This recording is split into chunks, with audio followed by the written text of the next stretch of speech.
جمعیت علماء اسلام نے 27ویں آئینی ترمیم کو کلیتاً مسترد کر دیا ہے اور پارلیمنٹ میں ہمارے پارلیمانی اراکین نے اس کی مخالفت کی۔ مرکزی مجلس شورا نے اپنے پارلیمانی اراکین کے اس فیصلے اور مخالفت کی توثیق کر دی۔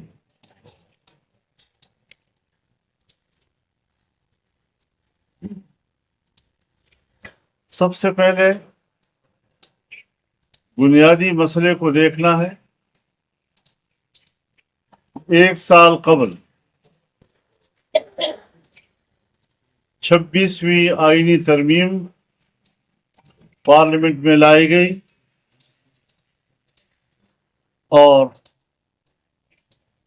1 ماہ 1 ہفتے تک جمعیت علماء اسلام کے ساتھ حکومت کے مذاکرات ہوتے رہے۔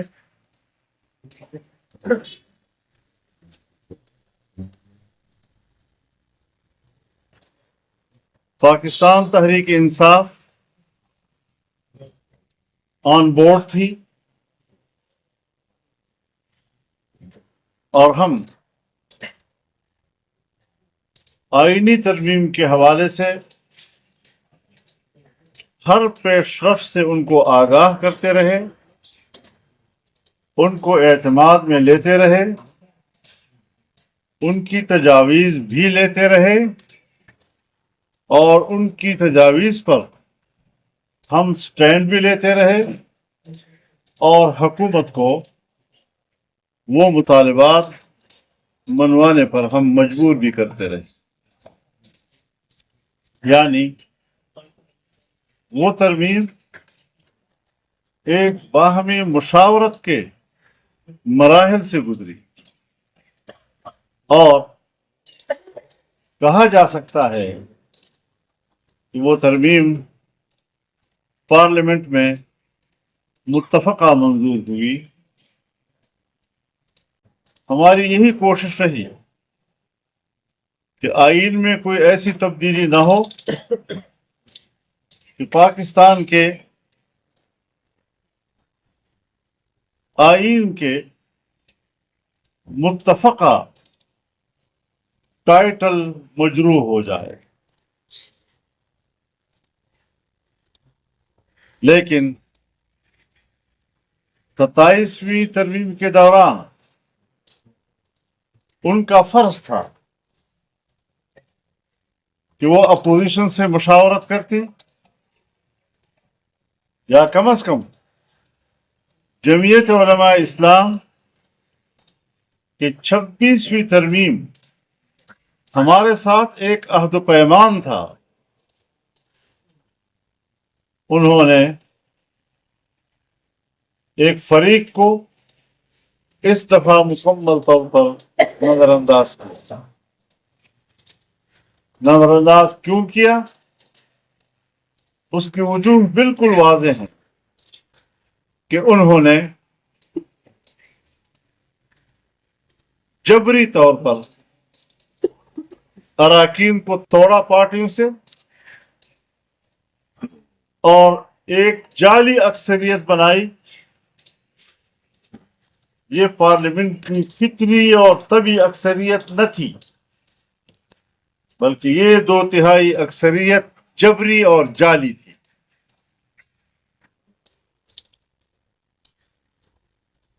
یہ سب کچھ پارلیمنٹ اور جمہوریت کے اقدار کے خلاف ہوا۔ اس سے حکومت کی عزت میں اضافہ نہیں ہوا۔ جو قوتیں اس ترمیم کو لانے میں مصر تھیں، ان کی عزت میں کوئی اضافہ نہیں ہوا، اور اس طرح عوام میں حکومت کی مقبولیت بڑی تیزی سے گری.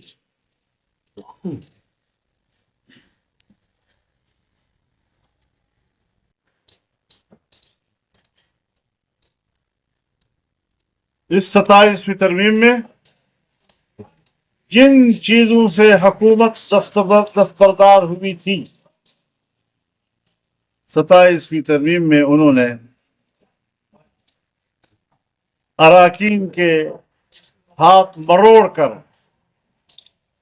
2/3 اکثریت بنائی، اور 1 سال پہلے جس کو حکومت نے کہا کہ یہ غلط ہے، ہم دستبردار ہوتے ہیں، آج وہ چیزیں کس طرح صحیح ہو گئی، آج وہ کس طرح آئین کا تقاضا بن گیا،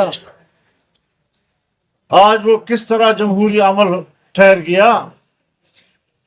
جبکہ آپ سب جانتے ہیں 26ویں ترمیم پر ہر پاکستانی کو حق ہے کہ وہ اختلاف رائے کرے. اگر اس کے ذہن میں اشکال ہے، اگر اس کے ذہن میں ابہام ہے اور وہ عدالت میں جاتا ہے، ہم ان کے اس حق کو سلب نہیں کر سکتے. چنانچہ لوگ گئے، خاص طور پر اس ترمیم کا جو عدلیہ سے متعلق تھا، اس پر لوگ کورٹ میں گئے، اور ابھی تک وہ معاملہ کورٹ میں زیر سماعت تھا، اور دوسری ترمیم لا کر اب ایسی پیچیدگیاں پیدا کی گئی کہ خود عدالت کو بھی سمجھ میں نہیں آ رہا کہ اس کے بارے میں کیا رائے قائم ہے. اصولی طور پر جمعیت علماء اسلام آئینی عدالت کے حق میں تھی، لیکن پارلیمان کا اتفاق رائے حاصل کرنے کے لیے ہم نے عدالتی بینچ پر اتفاق کیا. یہ تو جب آئین بھی بن رہا تھا تو اس وقت بھی مختلف معاملات پر مختلف پارٹیوں کے موقف مختلف تھے. اس وقت بھی پاکستان پیپلز پارٹی کی 2/3 اکثریت تھی، لیکن انہوں نے آئین سازی میں پارلیمنٹ کے اتفاق رائے کو ترجیح دی، چھوٹے صوبوں کو راضی کیا، ان کے اتفاق رائے کے ساتھ آئین بنا. حالانکہ وہاں پر تو کوئی ہاف ٹریڈنگ کی بھی ان کو ضرورت نہ تھی، ایک واضح 2/3 اکثریت تھی، لیکن اپوزیشن کو اعتماد میں لینا، چھوٹے صوبوں کو اعتماد میں لینا، ہر مکتب فکر کو اعتماد میں لے کر آئین بنانا